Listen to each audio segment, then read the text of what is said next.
Guys, Sure Shot Midget here, doing a video on my knee brace here. It's got some features. Wait, what's this? Is this a VFC M&P compact? Oh, let's do a review on this. So I'm going to be doing a review on this. This is James's gun. He got this for an incredible deal, an incredible trade.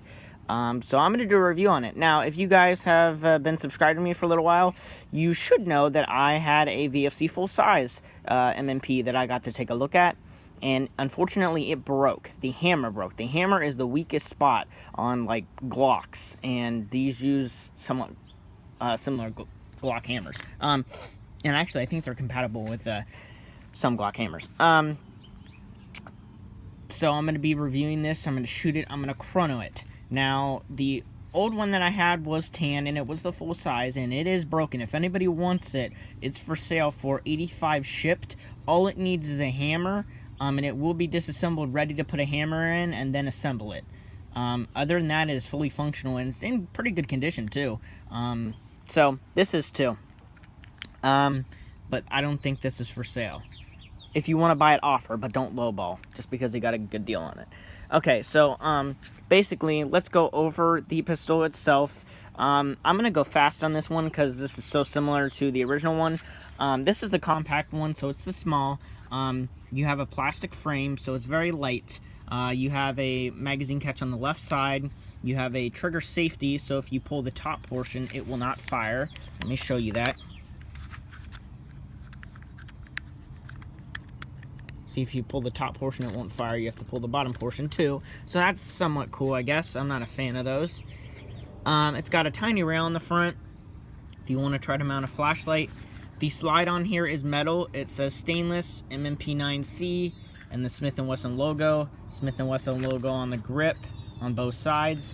Interchangeable back straps. This one, I think, has the bigger one on here. Ambi slide lock, and that, I believe, is steel. The slide is like aluminum. Smith & Wesson trademarks over here. 9mm on the chamber, the barrel. And then you have white dot sights in the back. And the front one is missing, so I think it comes with 3 dot sights out of the box, and then I think it comes with fiber optic sights that you can put in if you want. The magazine is tiny. This thing only holds, like, it is double stacked, but it holds like maybe 15 BBs or so. It is super tiny.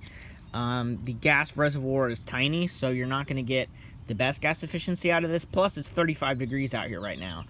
Believe it or not. I am in the sun, but it is 35, so we'll probably get a few mags through it, and then the cooldown will be unbearable. But if you're using this in like 50-degree weather or below, please use matte gas. The slide can handle the matte gas, and the nozzle should be able to. The hammer is the only weak point really on these, so, and the hop-ups aren't the best either, as seen in my full-size review. I had to replace it, and the same thing with this. So VFC needs to swap their barrels and buckings out. So this one is completely stock. To disassemble it, you have to pull it back to the notch. And if I can do this with one hand, you guys can do it with two. Well, I use my finger there. But, it's got some quality parts inside, except it needs to have a more durable hammer. That's the weak point, like I said. You had a spring guide. The hop-up is right here, and it is not very effective. So let's go ahead and get it back together and shoot it. I will chrono it, but don't be surprised at the FPS, because it's going to be super duper low. This is a tiny pistol, so this would be good for like CQB. If you play CQB like all the time, you could hide this away in one pouch and pull it out when you run out of ammo. So we have .25s in here. Use .2s. These 2.5s are too heavy. The hop-up cannot lift these 2.5s. I have shot it with 2s. I shot one mag through it, and it worked much, much better. Much better. With these 2.5s, the max range is like probably 70 feet, 60 feet. With 2s, you can reach out to 100. So you have it fully loaded with propane. I loaded it yesterday, so gas efficiency, like I said, is not the best. The slide's very heavy, so it does give some good kick, especially for a small pistol, and it does have full auto like the full size on the inside. I'm not really aiming. See how it dropped? You guys can't see that.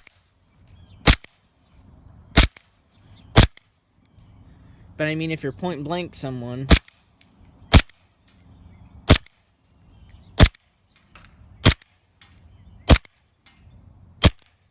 Okay, so the last BB started to hop. It actually went through the whole magazine. Let me go ahead and turn this camera around and load it up, and then we'll give it a chrono. So I'm going to go ahead and put some more gas in it.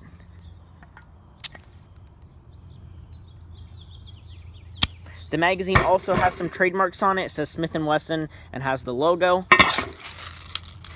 It's a very, very, very tiny pistol. I like it, the look of it. In fact, I kind of want to buy it from James just because. I sold my PT99 for 90. I only got 85 after shipping. I was totally happy with getting rid of that, and I kind of just want this just to play around with. I would probably never field it. In fact, I think using pistols is kind of a waste because I don't know, I'm having such an issue with my WEP226, and that was my main pistol because I have a Serpa for it, so I need to get a Serpa for my USP and maybe use that, or I'd rather get a Serpa for my M9 because that thing is baller. So let's go ahead and shoot a few shots at this angle. Okay, let's put it through the chrono then. Again, 0.25s, so 0.2 should set you around 300. 2.5s will be a lot lower. 242, 239, so about 240s, 230, 238, 235, 222, 236, 231, 231, so fairly consistent. There was one that kind of went way down, but then it kind of jumped back up. But again, it's like 35 degrees out here. It's a pretty loud pistol too. It's got a nice, not crack to it, but like the slide sound. It has plastic feed lips. I don't know if there's anything else I should mention. I like it. In fact, I just want to keep shooting it. So again, about 250 FPS is going to be your max with 2.5s. Warm weather, you should probably be getting 270, 260. 2.5s. That's like probably 70-degree weather. But again, I would use 0.2s in this and propane. And if you're using it below 50 degrees, I would probably use MAP gas. But if you're using this for CQB, it should be warmer inside all year round. So you should be able to use this. So let me go ahead and get a view back here. One more mag.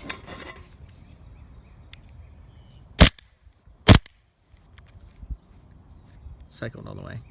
Just didn't sound like it. I think it's struggling to cycle now. I think I loaded too much gas in here, and it's spraying some out. Let me go ahead and empty a little bit. That should help. Let's hope. It did. But range is crap.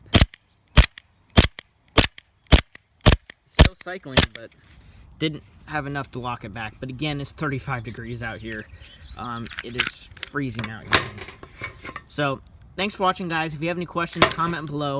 I will be making a video on James's Glock here because he just HPA tapped it. That will not be affected by the weather as much as this. So, this would be a cool pistol to tap. So, thanks for watching, guys. Hope you enjoyed the video. If you have any questions, comment below. These retail for about $130, $140, I believe, for the compact. The full-size ones are more expensive. Are they worth it? Externally, they're beautiful. But the hop-up barrel and hammer is all the weak points. If they perfected those things, then it would totally be worth it. But I'm not sure that it's worth it unless this is like your favorite pistol. If it's your favorite gun, there are no other blowback versions except for WEs. And those don't have trademarks. So if you have any questions, comment below. Thanks, guys.